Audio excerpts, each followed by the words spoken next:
ভোটে কংগ্রেস পাস করবে, তৃণমূল পাস করবে, না বিজেপি পাস করবে? চর্চার পর্চার কাছে এটা মুখ্য বিষয় নয়।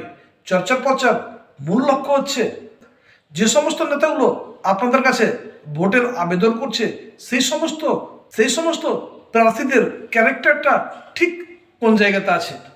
কারণ কারণ সবসময় আমাদেরকে এই কথাটা মনে রাখতে হবে, কলম ধরা হাল ধরা নেতা আর বই খাতা পড়ে অধিক অর্থ রোজগার করা নেতার ক্যারেক্টার ঠিক একরকম হওয়ার কথা নয়। কারণ আমরা দেখেছি অর্থর বিনিময়ে অর্থ রোজগার করা আর শ্রমিকের বাড়ি থেকে উঠে আসা নেতার ক্যারেক্টারটা ঠিক একরকম নয়, তাদের চিন্তা ভাবনাটা ঠিক একরকম নয়। যে কথাটা যে জিনিসটা যে গন্ধটা মাঠের জমি থেকে উঠে আসে, যে জিনিসটা শ্রমিকের ঘাম থেকে আসে, সেই জিনিসটা অধিক অর্থ রোজগার করা নেতার ঘাম থেকে আসবে না, এইটা পরিষ্কার।